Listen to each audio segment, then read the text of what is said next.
안녕하십니까, 포수 목사님. 반갑습니다. 네, 반갑습니다. 요즘 겨울이 따뜻해서 좋으시겠어요? 네, 살만나요. 살만해요. 네. 이제 날씨가 따뜻해지면서 맨 처음 생각나는 분이 포수 목사님이었어요. 아, 그래서 그래요? 포수 목사님이 겨울이면 추우면 짜증난다 막 그래가지고 늘 제가 생각이 납니다. 그래서 짜증은 조금씩 저번보다는 좀 덜하지만, 네. 그래도 짜증은 나긴 나요. 그런데 몸이 말라서 그래요. 그런데 그래도 요즘 같으면 좀 살만하다 이런 생각을 네, 해보죠. 좋습니다. 겨울은 근데 또 추워야 맛이긴 한데 뭐 그렇게 따뜻하면 뭐 그렇죠. 그런 말씀들을 하시죠. 겨울은 추워야 맛이다. 또 겨울이 추워야 농사도 잘 되고. 그럼요. 그렇다고 하는데 하여튼 개인적으로는 안 추운 겨울이었으면 좋겠다. 저쪽에 남반구로 한 6개월 갔다가 그랬으면 좋겠어요, 정말. 능력만 되면 남반구로 갔다가 뭐 우스갯소리로 선교를 핑계 삼아서 따뜻한 곳에 가서 있다가 이제 좀 살기 좋은 곳이 되면 다시 오고 그래서 뭐 그렇게 했으면 얼마나 좋을까 상상을 해봅니다. 아니, 포수 목사님 이제 조만간에 안식년 아니에요? 올해가 안식년이에요? 내년이 안식년이에요? 내년이 안식년이에요. 내년이 안식년이에요? 내년. 뭐 챙겨서 하십니까? 안식년? 아니요, 이제 부임해서 처음 안식년 기간인데. 네. 교회 규약에는 안식년을 지내게 돼 있어요. 사실은. 규약에는 있는데 교회 형편상 안식년을 보낼 수 있는 형편이 아니라 그냥 해야죠, 뭐. 그냥 해야죠. 꾸준히 하던 대로 어디 못 나가고. 오늘 요번에 오신 전도사님이 1년 동안 잘 하시면 잘 이렇게 하시면 뭐 1년 동안 안식년은 쉬지 못해도 한 달 정도는 내년에 한 달 정도는 담임 전도사님한테 좀 맡겨놓고 한 달 정도 좀 여행을 다니면서 하고 싶은 낚시도 좀 하고 그것도 좋겠다. 그동안 하지 못했던 낚시도 좀 다니고 뭐 여기저기 돌아다니면서 사진도 한번 좀 찍어보고 그러고 싶다라고 하는 생각은 드는데 모르겠습니다. 어떻게 될지 안 될지. 포수 목사님 낚시를 굉장히 좋아하시고요. 낚시광입니다. 낚시광이고 낚시를 잘해요. 던지기만 하면 그때 뭐였죠? 물고기 우럭? 우럭이요. 우럭이 숭숭 올라와요. 제가 깜짝 놀랐습니다. 내가 낚시를 잘하는 게 아니고요. 물고기들이 잘 물어요? 포인트를 잘 간 거죠. 그런 거예요. 평소에 그렇게 안 잡히나요? 아니요. 거기는 이제 포인트가 좋은 곳이라 물때만 맞으면 한 뭐 2시간 낚시하면 충분하게 한 두세 사람 먹을 만큼의 횟거리는 충분히 잡아냈죠. 그때 밤에 보니까 완전히 이거는 지뢰밭, 그러니까 물고기 입장에서는 지뢰밭이야. 낚시꾼들이 한 수십 명이 거기에 쫙 포진해 있는데, 정말 난 물고기한테 사실은 되게 그 물고기 잡을 때 그런 마음이 좀 있었어요. 먹을 때 좋았는데. 거기 한 수십 명이 있어도 잡는 사람들은 한정되어 있어요, 사실은. 잡는 사람도 잡는 사람만 잡는군요. 그러니까 보면 다른 사람들 보면 손바닥보다 작은 고기들 잡아가거든요. 저는 그 고기 다 잡으면 20cm, 놔주더라고요. 20cm 이하짜리는 다 놔주는데 어떤 분들은 막 10cm 되는 것도 조그마한 것도 다 잡아가고. 그러면 좀 속이 안 좋죠, 사실은. 속이 안 좋고. 근데 그렇게 이제 잡는 사람들 보면 되게 그런 것들 잡아가시고 저희 같은 이제 꾼들은 좀 큰 거 잡았잖아요, 우리. 우리는 뭐 20cm 이상 되는 것들 잡죠. 그래도 이렇게 우럭이라고 하는 물고기가 머리가 커서 그렇죠. 머리 떼고 또 꼬리 떼고 뭐 이렇게 하니까 별반 먹을 게 없던데요. 아니요, 그래도 그때 쓸어놓은 게 횟집에서 시키는 것 양으로 친다라면 한 2kg가 넘을 거요. 그래요? 그 횟집에서는 물고기를 할 때 그 살만 무게를 다는 게 아니라 그렇죠. 머리 무게 다 다니까 달아서 사른 거를 달아서 내장까지 다 있는 걸 달아서 다 빼고 차 떼고 포 떼고 살만 이렇게 먹으니까 그런데도 이제 얇게 썰어서 널죠. 우리 표현으로 그렇죠. 이제 넓게 만들어내. 널어서 하는데 우리는 그냥 막 썰어서 모아서 먹으니까 양은 작게 보이는데 뭐 한 주먹? 한 주먹밖에 안 돼 보였어요. 작게 보이죠. 네네. 근데 그게 한 2kg 넘는. 그렇군요. 어쨌든 뭐 포수 목사님 그때 덕에 제가 아주 만나게 먹었습니다. 감사하죠. 그래요. 이제 하시고 싶은 낚시도 좀 편하게 좀 해보시고 내년쯤에 그렇죠. 올해는 못할 것 같고 내년 봄이나 돼서 봄에 잠깐 낚시해서 좋아요. 지금 얼굴에 미소가 낚시 생각을 하시니까 좋으신 것 같아요. 남해 가면 볼락이 이제 한 2월 달이나 3월 달 되면 나오는데 방파제에서 네. 그 볼락이 참 맛있습니다. 저는 사실 물고기를 잘 몰라요. 볼락이 뭔지. 볼락이라는 게 있어요. 네. 우럭도 볼락의 하나의 종류인데 그냥 소위 이야기하는 볼락이라고 하는 게 있는데 그 머리 큰 생선이군요. 그렇죠. 머리 크고 이렇게 넓적한 생선. 그런데 하여튼 아주 입에 감깁니다. 그래요? 제가 뭐 회를 좋아하긴 하지만 많이 못 먹어봐서 저는 뭐 아주 시골 바닷가에 살았지만 그냥 숭숭 썰어놓은 물고기만 먹어봤기 때문에 회에 대한 개념은 별로 없어요. 요즘 저 남해 쪽에 가죠. 남해 쪽에 가면 감성돔들 많이 잡는데요. 그래요? 감성돔은 되게 유명한 물고기 아니에요? 그렇죠. 보통 이제 감생이라고 하죠. 네. 먹으면 죽음입니다. 벌써 침이 막 고이려고 그래. 어쨌든 좋습니다. 그래요. 교회에서 이제 벌써 7년 되셨네요. 네네. 7년 오래 하셨어요. 그러게요. 힘겹게 와가지고 교회에서. 그러니까 그때 완전 무너진 교회 왔잖아요. 그렇죠. 완전 무너진 교회 와가지고 지금 이렇게 세우시고 또 어쨌든 그러니까 목회자가 또 이렇게 열심히 하고 쓰니까 교회도 쓰는 것 같아요.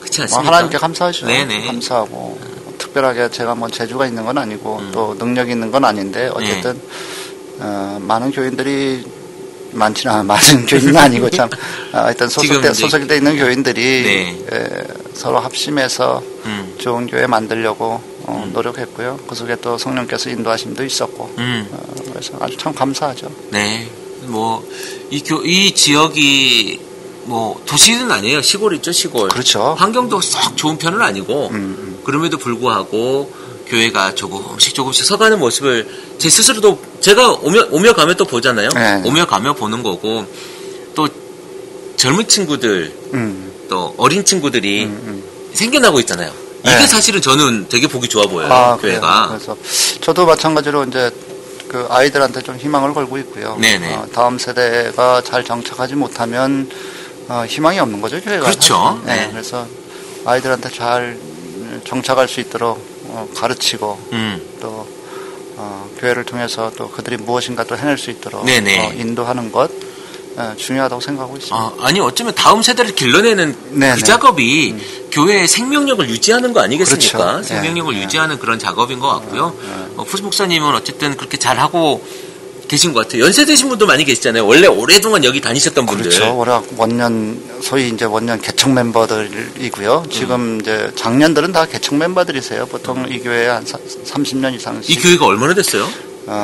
올해가 33년. 33년. 네. 이야, 저보다 나이가 몇 살 어리긴 하지만 34년이면 굉장히 오래됐네요. 그렇죠. 오래됐죠. 오래됐고 제가 온 지가 이제 약 한 20년 되니까 여기 온 지가. 맨 처음에 시작했을 때. 그렇죠. 제가 전도사로 맨 처음에 부임했을 때. 그냥 정말 아무것도 모르는 실습 전도사로 와서 그렇게 연을 가지고 왔다가 나갔다가 다시 들어오고 또 담임 목사가 되고. 교회 애환을 다 봤어요. 저는 이 교회를 통해서 교회가 어떻게 무너지는구나. 그리고 교회가 이 목회자가 얼마큼 중요하구나. 그리고 성도들이 교회를 통해서 무엇을 말하고 있구나라고 하는 것을 다 보았기 때문에 참 안타까운 거죠. 사실은 교회가 무너지는.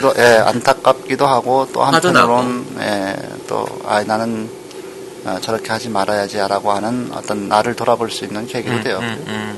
그런 면에서는 좀 감사와 또 한편으로는 또 슬픔이 함께하는 있는 공존하는 교회라고 저는 그렇게 말하고 있어요. 목사님의 그 젊은 시절이 다 여기 있잖아요. 그러네요. 그렇죠. 20년이면 30대에 와서 30대에 와가지고 지금 50이니까. 와, 젊은 시절이 여기 다 있네요. 네, 그래요. 완전 청춘이 여기 다 있네. 청춘이. 그러니까 지금 작년 교인들은 이제 그분의 40대와 60대를 저는 이제 같이 보냈는데요. 그러네. 40대.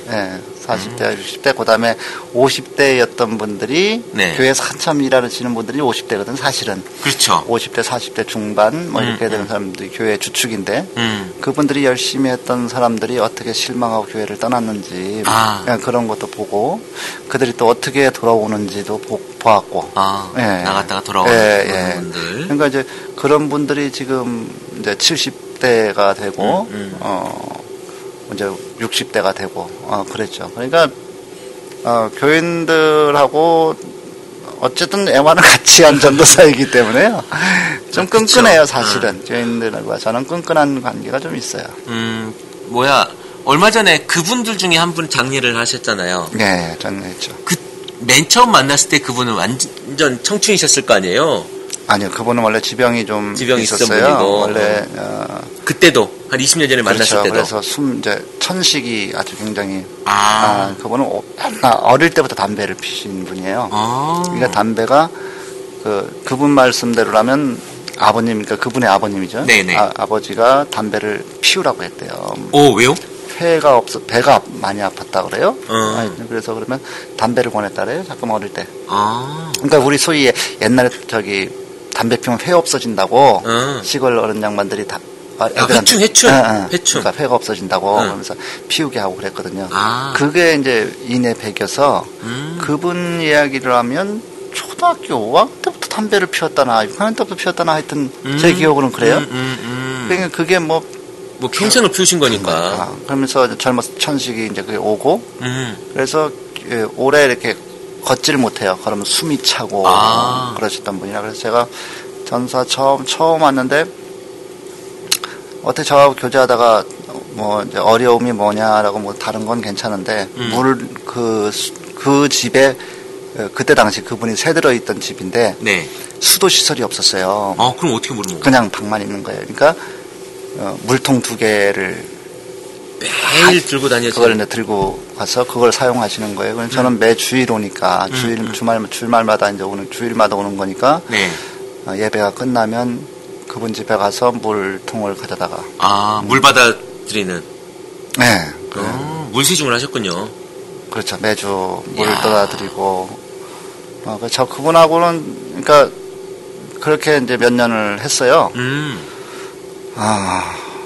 그분은 저한테 뭘 속이거나, 그러니까 남한테 하지 못하는 이야기를 저한테 하시죠. 이제. 속 얘기를 이제. 네, 하시고 자기 돈이 얼마 있는 것까지 이야기하시고 이제 몇 년 전 돌아가시기 한 5년 전부터는 자기가 가지고 있는 돈이 얼마인데, 자기가 죽으면 좀 수목장을 지내달라고 저한테 부탁하시고.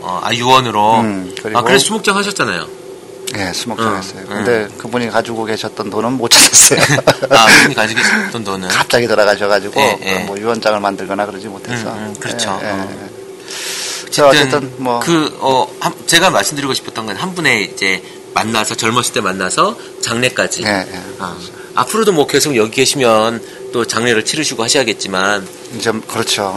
많이. 제가 보니까 연세들이 많으신 분들이 계시더라고요. 예, 제가 뭐 이런 말씀은 물론 하나님께서 생명을 하나님께 달려있지만 그래도 어쨌든 10년 안에 소위 우리 인생이 이제 뭐 90, 80 뭐 이렇게 된다라면 10년 안에 돌아가실 분들이 좀 계시죠.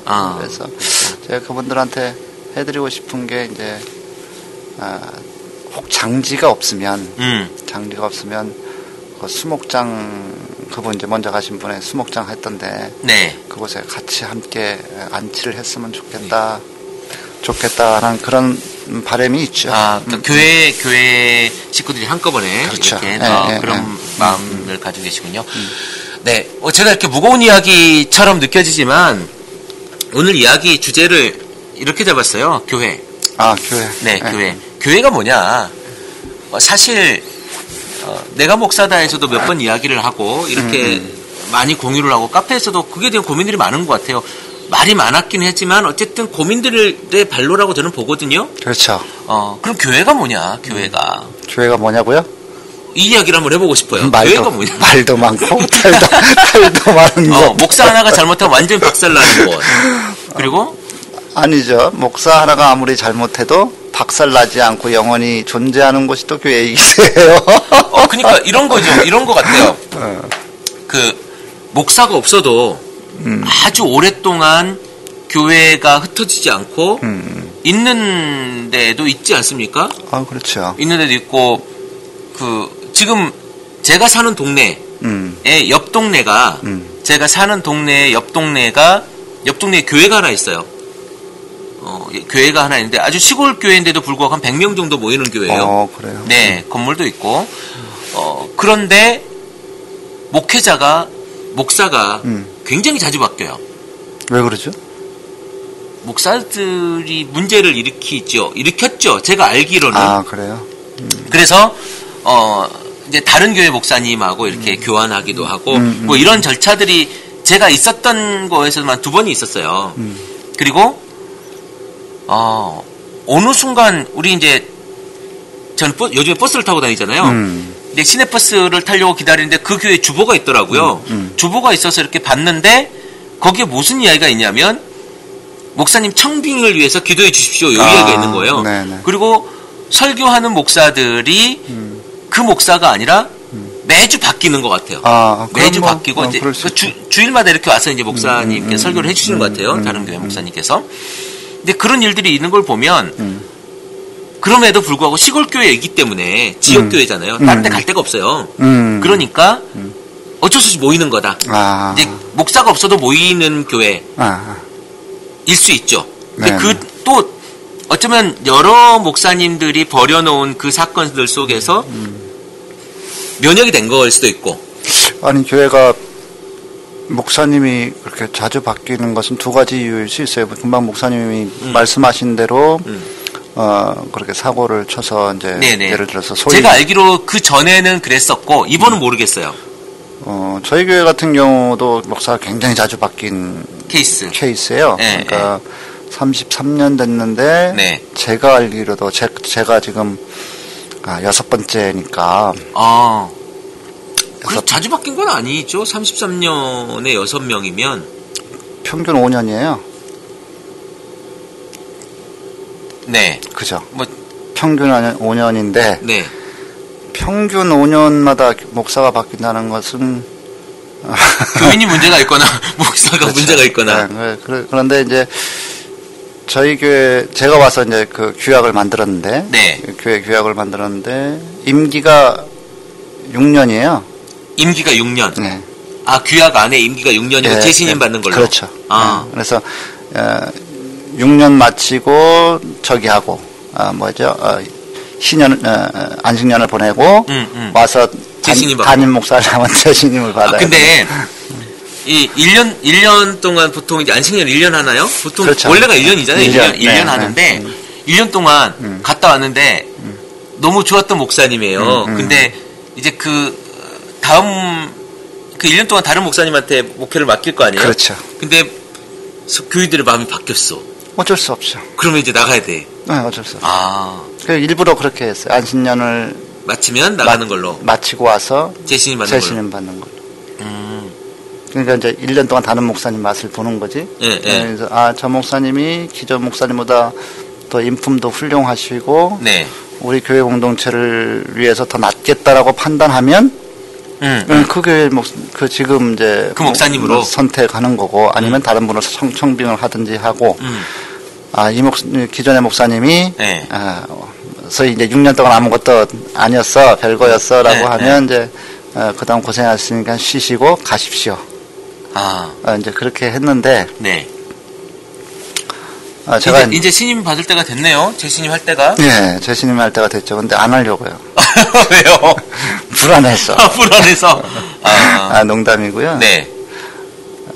후임자가 오기가 쉽지 않은 구조예요. 지금 아직 누가 와서 자립할 수 있는 상황이 아니잖아요. 그러니까 목사님을 청빙하려면 적어도 사례를 할 수 있는 최저임금에 사례는 해야 되는데 그 정도 구조가 아니니까 그런 구조가 안 돼요. 아직 재정 구조가 안 되니까. 재정 구조가 안 되니까 모르겠습니다. 그래도 감내도 오시겠다고 하면 해야죠.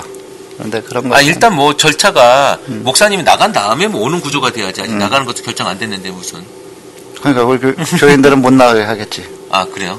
딴 사람들 오면 이제 지금보다 많이 뭐 해야 되니까. 아니, 모르겠, 그게 아니라. 네.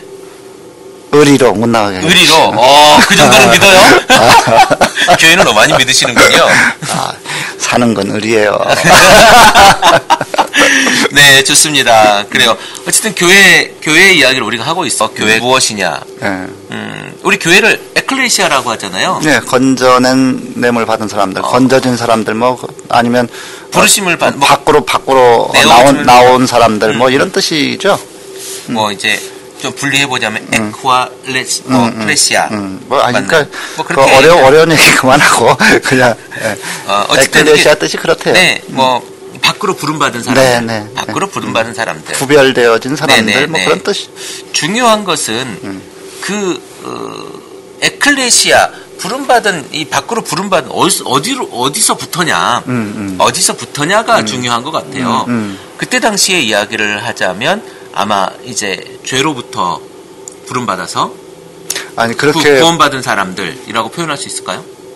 이제 영적인 해석은 그렇게 하는데 저는 그 밖으로부터 그러니까 불러냄을 받은 사람들 이런 뜻이잖아요. 네네. 이게 무슨 뜻이냐? 어디로부터 밖으로 부름받은 사람. 그러니까 그것은 뭐냐면 황제 원래 원뜻은 제가 유추해 보건데 그래요. 그때는 황제의 사람들이 황제의 것이었거든요. 사람들이. 그렇죠. 네, 황제의 것, 로마 황제의 것이었는데. 현실적으로 보자면. 네, 그러니까 황제의 것에서부터 불러냄을 받은 사람들, 다른 곳으로. 아, 황제의 것으로부터 불러냄을 받은 사람들이다. 그러니까 그런데 예수의 것으로. 근데 이 에클레시아가 사실은 예수 초창기에 있진 않았을 거다. 우리가 지금 초대교회 이렇게 이야기하지만 이 교회라는 용어는 그 전에 그 이후에 쓰여진 것이기 때문에 처음부터 에클레시아다 이렇게 부르진 않았을 거예요. 에클레시아가 마태복음에 나와요. 네네. 교회라고 하는 이야기가 나오지 않습니까? 그럼 이 교회라고 하는 이야기가 그럼 예수 시대 때 있었느냐? 사실 그때는 없었죠. 그 교회라고 하는 개념이 아니라 시나고그, 그래서 회당, 유대인의 모임 장소. 그렇죠. 회당이 있었죠. 네네. 회당이 있었고 사실 건전함을 받은 사람들이라고 하기에는 그때는 이런 용어 자체가 형성되지 않았을 거다.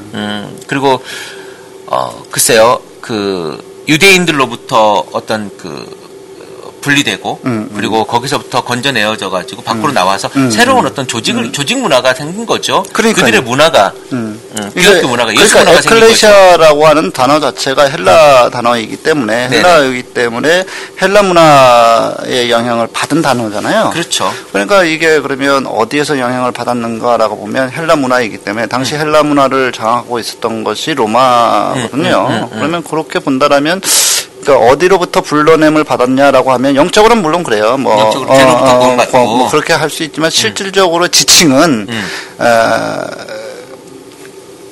황제의 것으로부터 나온 사람들.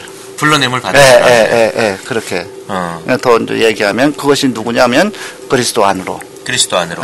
그렇게 아마 그렇게 저는 해석하는 것이 맞지 않겠나 이렇게 봐요. 네. 뭐 저는 그저 아주 단순하게 영적인 해석으로 죄로부터 불러내는 사람들이라고 이제 이렇게 저는 해석하고 싶고요. 또 우리 지금 현재로 교회라고 하는 공동체의 모습이 그런 존재니까. 네, 그래서 뭐 존재니까. 어떤 분들은 세상으로부터 건져낸 뭐 그렇게도 해석하고 뭐로부터의 모습이 있으니까. 사실 우리가 교회라고 하는 것이 예수님이 이제 이렇게 원형을 말씀하시잖아요. 예수님이 베드로의 신앙 고백을 이야기하면서 네 이름 위에 그렇죠. 네 이름 위에 내가 교회를 세우겠다. 반석을 세우겠다. 반석 위에 네 이름 위에 반석이라는 이름 위에 세우겠다고 하죠. 그 반석이 이제 뭐 베드로, 페트라 뭐 이런 이야기가 있으니까 그 신앙 고백 위에 세운다라고 하는 이야기들이 있는데 그렇죠. 그 신앙 고백이 주는 그리스도시요 살아계신 하나님의 아들이십니다. 뭐 나는 누구를 아느냐 이렇게 물어볼 때 그런 얘기 하지 않습니까? 그렇죠. 그런 얘기 하는데 우리의 과연 신앙 고백이 지금 교회 안에서 제가 지금 이 교회라고 하는 이야기를 다시 이렇게 하는 이유가 뭐냐면 과연 우리의 신앙 고백 또는 우리의 교회가 얼만큼 본질에 가까워 있는가에 대한 질문을 던지고 싶은 거거든요. 네네. 예수 그리스도가 있다고 이야기하지만 우리 삶에 신앙 고백이 없는 그저 뜬구름에 예수만 있고 내 삶의 신앙 고백은 사실 삶이거든요. 네네. 내 삶의 신앙 고백을 가지고 있는가? 그렇죠. 네, 목사님 문제 제기하는 것은 어쨌든 종교 행위로서의 예수만 있는 것이고, 그죠? 네, 네, 종교 행위로서의 예수만 있는 것이고, 그 외에 것이 없다라고 이제 그렇죠. 삶이 없는 거죠. 삶이. 그래서 그것이 교회라고 하는 것을 우리가 지칭하거나 교회라고 하는 것에 대한 이야기를 할 때는 빠질 수 없는 거다. 아주 중요한 이게 반석이고 기본인데, 그러니까요. 요 기본이 없이 그냥 예수만 있는 거야. 근데 그렇죠. 그 예수가 그냥 개념이죠, 개념. 개념만 갖고 있는 거죠. 교회 안에 가면 예수가 있는 거고, 내 삶에는 주는 그리스도도 아니고, 내 신도 그러니까 아니고, 도식적으로, 아무것도 아니고, 도식적으로 그려놓은 그 안에 예수만 있는 거죠. 교회라고 우리가 흔히 할 때. 맞습니다.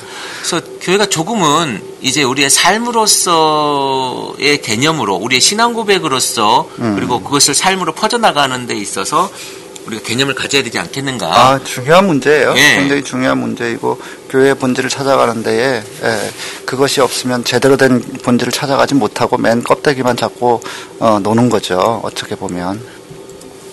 물론 그 베드로의 고백이, 어떤 고백인가라고 하는 것에 대해서는 좀, 해석상 문제가 좀 있긴 해요. 왜냐하면 그 이후에 베드로가 보여준 그 예수를 하나님의 아들이라고 고백한 이후에 베드로의 행보가 사실은 갈지자 행보가 되거든요. 하여튼 어쨌든 그것이 뭐 어떤 의미냐라고 하는 것은 문제가 있죠. 조금 해석상에 문제가 있을 수는 있지만 그가 그렇게 고백한 것이 왜 입술로의 고백이 아니라 실제로 그가 살아낸 삶으로서의 살아낸 고백으로 되어져야지만 참된 교회가 되는 거고 올바른 교회의 본질을 찾아가는 그런 것이 되겠죠.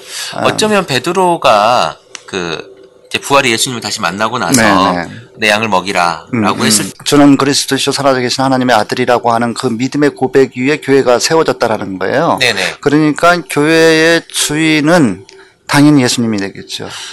예수여야 되고. 그럼에도 불구하고 보면 교회의 주인이 마치 목사인 양, 또 한편으로는 또 어떤 쪽에서는 뭐 성도인 양, 교회 교인인 양 그렇게 주장하는 경우가 많아요. 그러니까 말로 주장한다는 게 아니라 실제로 행동으로 그렇게 하는 거예요. 그래서 교회를 그렇게 자기 마음대로 운영하려고 하고 또 한편에서는 성도들 입맛에 맞는 목사를 데려다가 놓으려고 하고, 그죠? 그렇다고 마음에 안 들면 또 쫓아내고. 그렇죠. 그래서 그렇게 하는 것은 지금 베드로가 한 믿음의 고백 위에 주님께서 교회를 세우시겠다고 했거든요. 그런데 그렇다면 주님께서 세우고자 하는 그 교회에 정면으로 교회의 취지와 정면으로 배치되는 것 아닌가 저는 교회의 기본 원형과 그렇죠.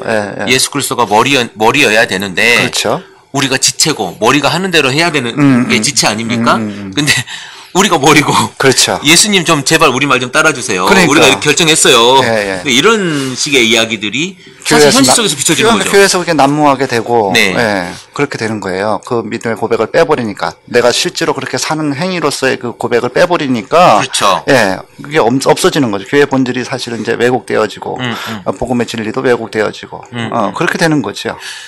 그러니까 유대 사상 중에서 메시아 사상은 굉장히 큰 사상이잖아요. 그럼요. 굉장히 큰 사상이고 없는 거니까. 그들에게 전부인데 그들의 삶의 방향이잖아요. 삶의 방향인데 그때 당시 예수는 사람이었단 말이죠. 그렇죠. 물론 기적을 행하기도 하고 엄청난 일을 행하기도 했지만 그래도 우리가 만질 수 있는 사람이었고 그렇죠. 우리랑 같이 먹고 마시는 평범한 사람이었단 말이죠. 그러니까 그때 당시로서 이제 기록들을 이렇게 쭉 보면 그러니까 그런 기적들을 행하는 사람들이 우리가 소위 지금 이야기하는 주가 지금 우리가 성경에서 믿고 있는 그 예수님이 하나님의 아들이라고 고백하고 하지만 베드로는 실제로 유대인들이 봤을 때 그런 예수 예를 들어서 기적을 행하고 큰 기적을 행하고 혹은 뭐 작은 기적을 행하는 주술사적인 혹은 마술사적인 예수들이 여럿이 있었다라고 이야기를 하잖아요. 그러니까 그렇게 큰 기적을 행한 예수님을 유대인들은 메시아로 보지 않았던 거죠. 그렇죠. 그래서 평범하게 일어날 수 있는 일이다. 마술 정도다.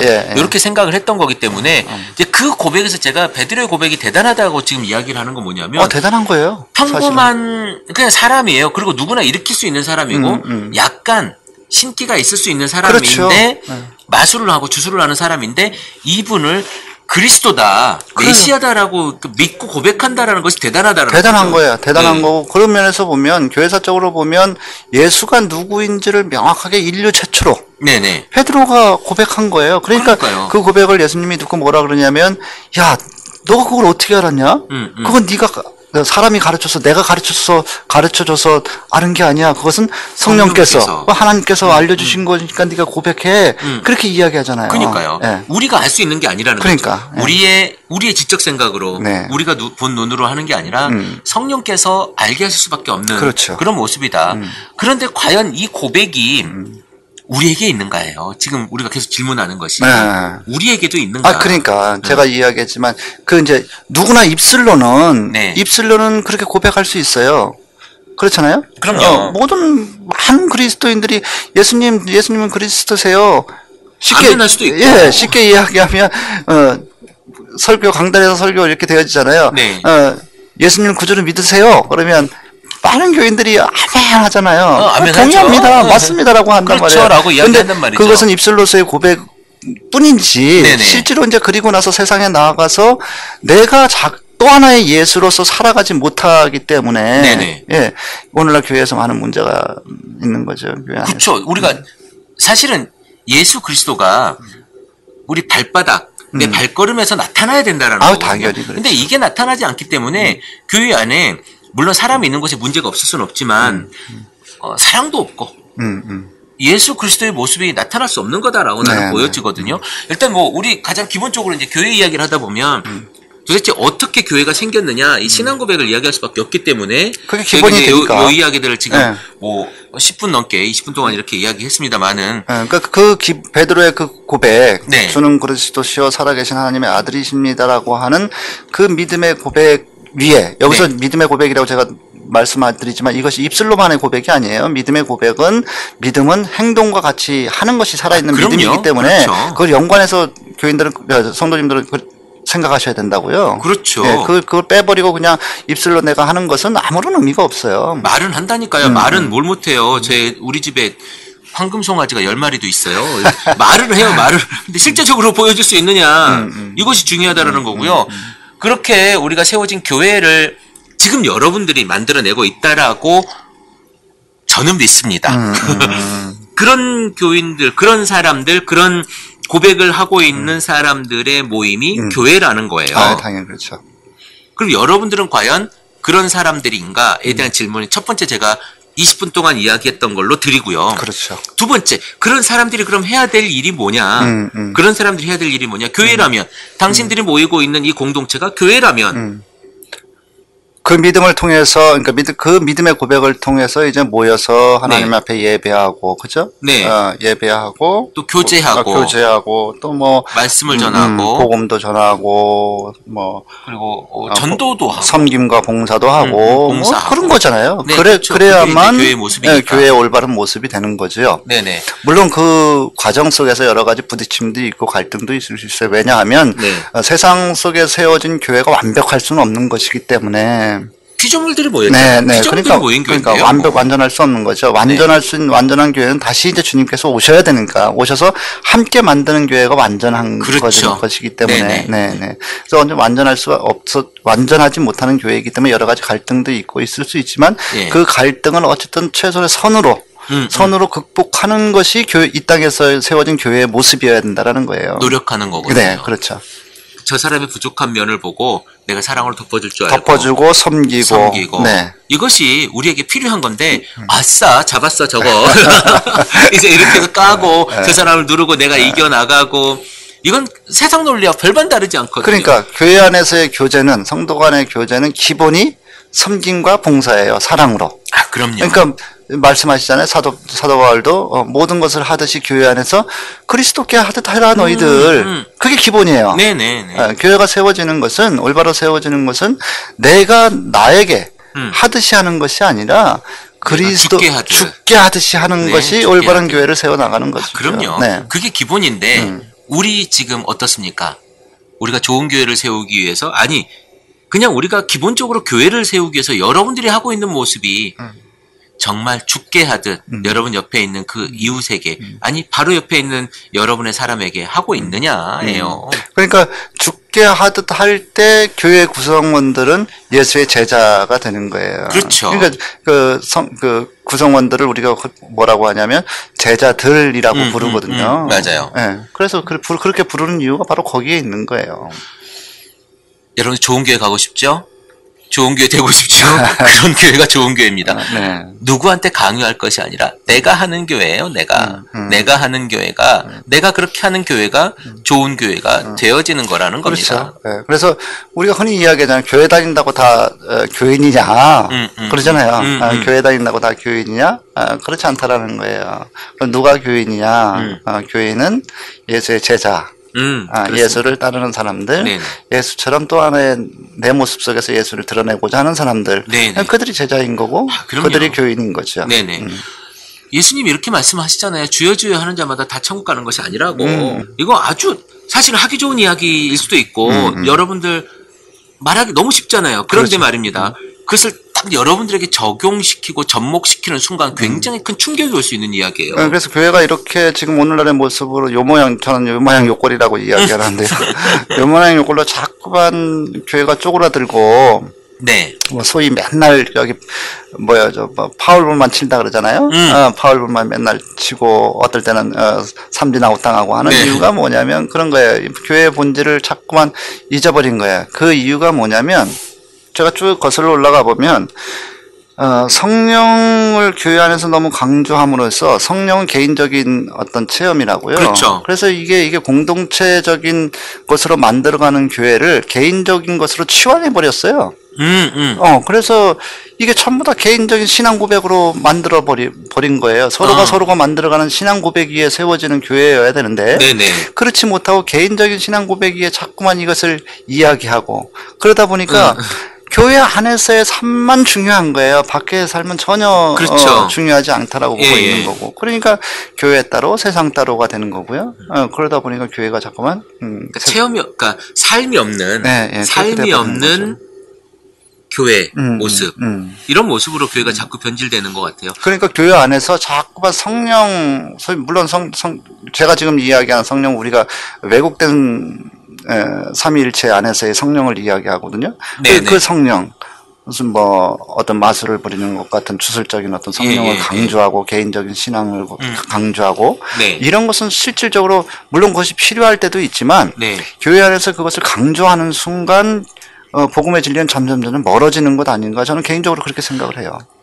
개인적인 성령 체험 충분히 있을 수 있죠. 근데 이것을 일반화시키는 순간 교회가 자꾸 모순에 빠지는 거예요. 그럼요. 빠지죠. 안 되는 사람도 있고 하나님께서 나에게 주신 성령님께서 나에게 일하신 것이 다를 수 있거든요. 내 능력이 다르기 때문에 다를 수 있는데 그것을 일반화시켜버리면 그러니까 교회 안에서 가장 교회의 중요한 역할 가운데 하나가 가르침이에요. 올바른 가르침.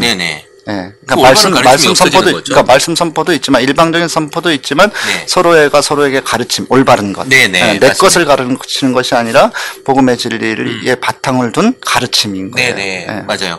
그러니까 그런 어떤 정확한 것들이 없어지고 목사 스스로도 너무 주관적이고 그렇죠. 너무 주체적인 이런 이야기들을 해낸다면 교회가 건강해질 수가 없죠. 그렇죠. 건강한 것은 서로 간에 성경에 있는 원리와 이야기들을 잘 가르치고 나누고 그 속에서 잘못된 부분이 있으면 서로 논쟁하고 논의하고 이런 어떤 절차들 이런 것들이 분명히 필요함에도 불구하고 아니야 그건 틀렸어.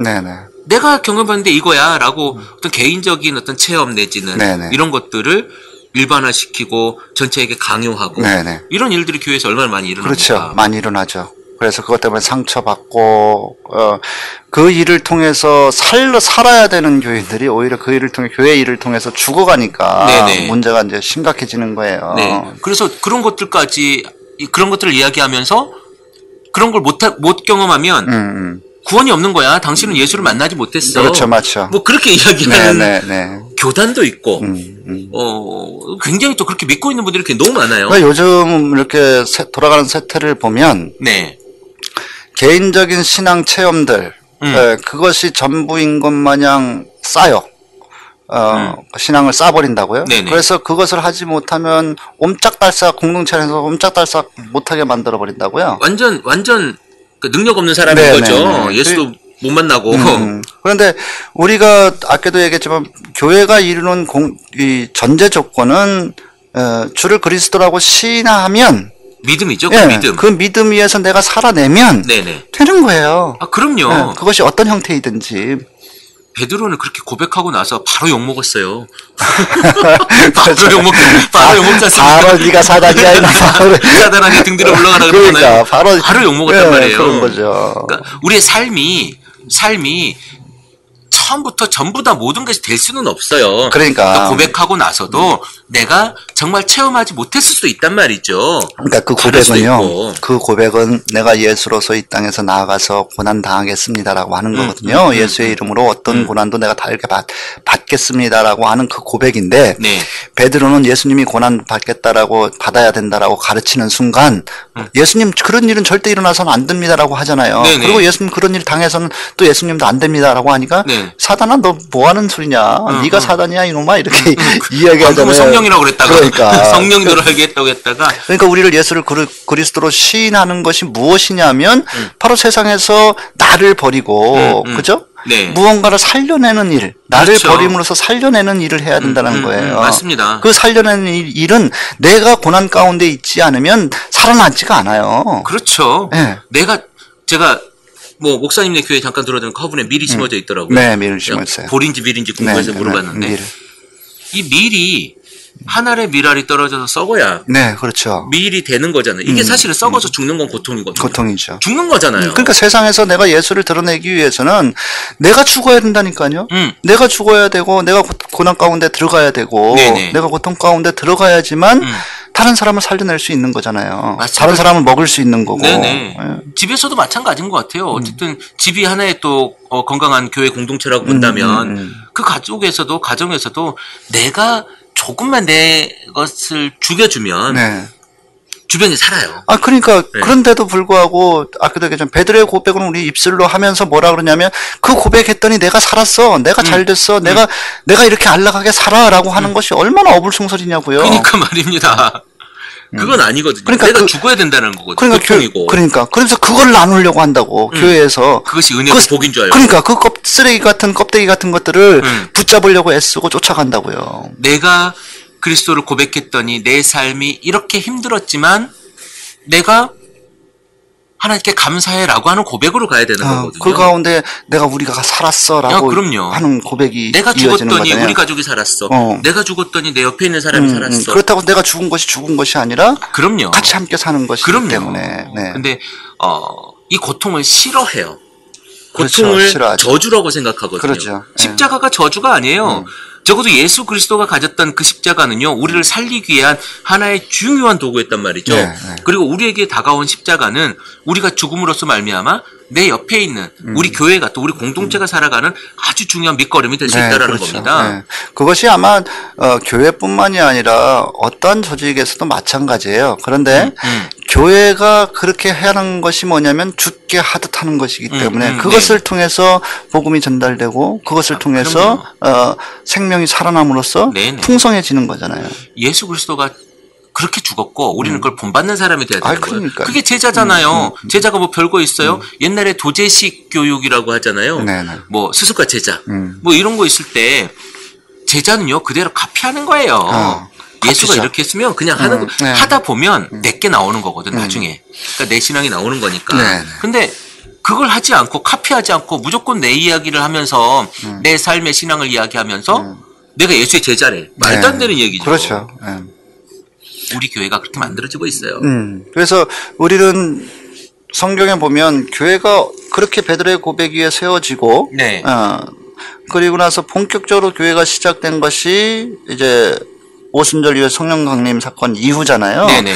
여기에서 우리가 성령 강림이라고 하는 거, 성령을 받았다라고 하는 것을 혹 오해가 해서 아까도 이야기했지만 마치 뭐 장풍 쏘고 레이저 나가고 불 떨어졌어요. 예, 손에 얹으면 병이 낫고 랄랄라 방언하고 이것을 성령이라고 하는데 오순절 날 성령 강림 사건을 잘 잘 보세요. 그런 거냐는 거예요. 아니란 말이에요. 아니란 말이죠. 네네. 아주 자연스럽게, 네. 자연스러운 상태에서 그분들에게, 물론 이제 바람 같은 것이 일고, 불꽃 같은 게 있고, 뭐 이런 이야기들이 문학적인 표현일 수 있다라고 저는 보는 거였죠. 아니, 그러니까 물론 그렇다고 치더라도, 그러니까 그런 해석이 그냥 해석상에 그냥 맡겨도 돼요. 그런데 그냥 팩트만 보자고요. 그 팩트가 성령 강림이라고 하는 것이 우리가 소위 이야기하는 레이저 쏘고, 그죠? 장풍 쏘고, 손을 얹고, 그랬냐는 거예요. 그날. 아니죠. 아니란 말이에요. 그날 그들은 방언을 각 나라의 사람으로 여겨서, 야, 예수가 하나님의 아들이었어를 전하는 말이었단 말이에요. 그렇죠. 네. 그것이 성령 강림 사건이에요. 네, 맞습니다. 그래서 복음을 전하는 과정에서 부수적으로 내가 소위 이야기하면 내가 무엇을 하는 행위에 따라서 부수적으로 따라오는 것이 그쵸. 바로 그것일 수 있어요. 네네네. 예를 들어 방언일 수도 있고요. 네네. 그러니까 성령을 체험하는 과정에서의 또 하나의 부수적인 어떤 촉매제로서 내가 그렇죠. 그것을 만날 수는 있어요. 근데 그것이 성령이라고 그리고 그것이 성령의 역할이라고 그렇죠. 단정할 수도 없고 교회 안에서 그것이 교회 안에서 중요하게 여긴다라고 하는 것은 오히려 베드로의 고백, 애초에 했던 그 고백을 완전 무색하게 만드는 뒤집어 엎는 거라 버리는 그리고 거예요. 이게 주객이 전도된 그러니까요. 상황이 된 거죠. 껍데기가 안으로 들어가고. 그러니까 그 모습을 만약에 오늘날의 교회의 모습을 예를 들어서 예수님께서 와서 보신다라면 누가 사단 아니 웃는 게 아니라 우리가 사단이 그것을 이야기하는 우리가 사단이 된다니까요. 그렇죠. 네. 맞습니다. 교회의 본질을 찾아가는 작업을 해야 될 것 같아요. 네. 그리고 여러분들의 신앙을 다시 한번 점검하고 그곳에 도대체 교회가 뭘까? 내가 속해 있는 지금 이 교회 공동체는 어떻게 해야 될까? 그리고 그 소속의 가장 중요한 나는 지금 어떻게 하고 있지? 라고 하는 질문을 아주 중요하게 던져야 될 것 같아요. 그렇죠. 그러니까 먼저 우리 교회는 무엇을 하고 있지 지금? 그러니까 성경 원리의 바탕을 둔 교회 공동체로 세워져 가는가?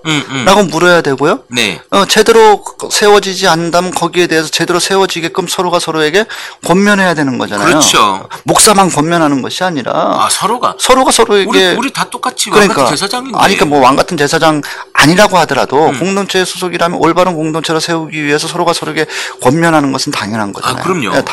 권면하고 서로 요구할 것은 요구하고요. 예. 그러면서 세워가야 되고요. 두 번째로 그러니까 우리 교회는 뭘 하고 있는가를 물어야 되고 그다음에 우리 교회는 뭘 하고 있는가를 물었다면 그럼 나는 그 교회 안에서 나는 무엇을 하고 있는가? 예, 물어야 되는 거고. 당연히 중요하죠. 예. 그게 안 되면 다 남 탓인 거예요. 그렇죠. 그게 안 되면 다 남 탓이고 남 탓을 하다 보면 그 교회는 분명히 문제가 생겨 깨지는 거거든요. 예. 그러니까 봐서 그 두 개의 물음 속에서 내가 어떻게 해야 하는가는 이제 정해지는 거잖아요. 네, 그렇죠. 네. 그렇게 보면 조연교회가 무엇인지, 좋은 성도가 무엇인지는 이제 답이 나온다라고 봐요. 뭐 이러저러한 껍데기 가지고 무차한 이야기를 넘어서 정말 좋은 교회는 사실 다른 곳에 있지 않아요. 다른 사람들에게도 있지 않고요. 뭐 아주 원초적인 대답으로 돌아가자면 좋은 교회는요 여러분이 할 수 있어요. 여러분 속에 있는 거고. 그러니까요. 그러니까 보니까 카페 댓글을 죄송합니다. 카페 댓글을 글을 달린 걸 보고 댓글 달린 걸 이렇게 보고 말장난하고 있나 이런 생각이 좀 들더라고요. 그게 뭐냐면 한편으로 보면 좋은 목사가 있으면 좋은 교회가 세워질 수 있지요. 그렇죠. 또 좋은 성도가 있으면 좋은 교회가 세워질 수 있고요. 그건 서로의 역할을 어떻게 하냐의 문제인 것이지. 좋은 목사여야만 좋은 교회가 세워진다라고 하는 말도 안 되는 주장을 하는 거 보면 또 한편으로는 좋은 성도가 있어야지만 좋은 교회가 세워진다라고 하는 그런 말장난 같지 않은 이야기를 하시는 것을 보면 현실적으로 목사와 성도가 구분되어져 있긴 하지만 본질적으로는 목사와 성도는 하나잖아요. 하나예요. 네, 하나이죠. 그런 것들은 무시하고 자꾸 세상에서 어떻게 보느냐 아니면 우리가 본질적으로 어떻게 세워져야 되느냐 이 이야기의 논쟁이 아니라고 봐요. 그러니까 조직 안에서 이런 거죠. 그러니까 목사를 리더자로 본다라면 조직 안에서 그러면 나라를 보자고요. 나라의 최고의 리더는 대통령이잖아요. 그럼 좋은 대통령 있으면 좋은 나라가 세워지죠? 그럴 수도 있겠죠. 네, 마찬가지인 거예요. 그러니까 좋은 대통령이지만 나쁜 나라로 만들 수 있는 경향성도 있죠. 그건 뭐냐면 많죠. 똑같은 거라는 거예요. 근데 뭐 그것이 마치 필요 충분 조건인 것처럼 이야기하는 것은 본질에서 벗어나도 한참 벗어난 거예요. 그러니까 저는 그 논쟁을 사실은 다 읽지 않았어요. 별로 의미가 없을 것 같아서. 그러니까 시간이 저도 읽다가 받았어요. 않았는데 우리 그런 소모적인 논쟁에 빠지지 말고 내 스스로가 어떻게 지금 되어줘야 되고 내가 그 속에서 어떤 영향을 미칠 것인가, 그리고 내 신앙 고백은 어떤 것인가. 근데 우리가 이런 말에서 아주 대놓고 그 댓글에 대해서 이야기해서 또 상처 받으시는 것은 아닌가. 그 정도 말씀하실 분들이면요, 상처를 받으실 분들은 아니실 것 같아요. 그래서 좀 우려가 되긴 해요. 좀 조심스럽긴 한데 네. 하여튼 제가 잘못 전달될 수도 있지만 제가 이렇게 말씀드리는 것은 좀 본질을 찾읍시다. 지금 수습하고 계시는 거예요? 약간 발언에 대한 수습을 하고 계시는. 아니, 수습은 아니고요. 그러니까 이 정도 이야기에 대해서 이해하실 분이라고 저희들이 생각을 합니다. 생각을 하고요. 물론 건강한 교회, 좋은 교회를 이야기하자고 하는 그런 어떤 선의에 의해서 그런 글들이 써졌을 거라고 저는 생각을 하고요. 그렇겠죠. 그것은 뭐 이해 못하는 건 아니지만. 네네. 근데 아까도 이야기했지만 좀 본질에서 벗어난 논쟁들은 이미 거기에 들어와서 내가 목사다를 들으실 정도면 이미 조금 그래도 성숙하신 분들이신데, 네네. 영적으로 조금 성숙하신 분들인데 왜 이러시지라고 하는 의문이 좀 들어서 예를 제가 한번 들어봤어요. 불편하셨다면 죄송하고요. 불편하셨다면 요 부분을 딱 건너뛰기 하고 주시면. 네, 좋습니다. 어쨌든 우리가 지금 교회 이야기를 거의 1시간 가까이 했는데요. 교회 이야기를 했는데. 벌써 그래요? 네, 50분이 넘었어요. 좀 더 짚고 넘어갈 부분이 많은데 교회에서. 그럼 2편으로 할까요? 2편으로 작성을 할까요? 이거를? 아니요, 3시간 해요, 이거 그냥? 아니. 그러니까 교회가 왜 어떻게 세워지는가에서만 집중한 것 같아서. 네, 일단은 그 교회에 대한 아주 중요한 본질을 우리가 짚었다고 저는 생각을 하고요. 나머지 강론은 다음 편에 한 번 더 할까요? 그렇죠. 한번 고민해 보죠. 네네. 고민해 보고 또 굳이 또 한편으로는 할 필요가 있겠나 싶기도 하고 그래요. 왜냐하면 너무나 많은 교회에 대해서 너무 많이 이야기를 했기 때문에 김 목사님 방송을 들으면 지겨울 만큼 건강한 교회, 좋은 교회에 대해서 너무 많이 이야기했기 때문에 이게 또 한 번 해야 되나 어쩌야 되나 그런 생각이 근데 들어요. 이제 또 그건 이제 제 방송이고 제 이야기고 포수를 만나다에서 포수 목사님과 함께하는 또 방송은 또 다른 거기 때문에 언제든지 가능하지 않겠습니까? 그렇죠. 그래서 다음에 보면 그러면 교회 안에서 어떻게 하는 것이 좋은 교회를 만들어가는 것인지, 교회를 세울 수 있는 것인지, 실질적으로 네네. 어떤 삶, 어떤 행동 이어야만 하나님 보시기에 바른 행동이고 교회가 건강을 세워갈 수 있는지 강론에 대한 이야기를 한번 해보도록 하겠습니다. 해보죠. 오늘 여기까지 할까요? 네, 그렇죠. 네, 수고하셨습니다. 네, 감사합니다. 네.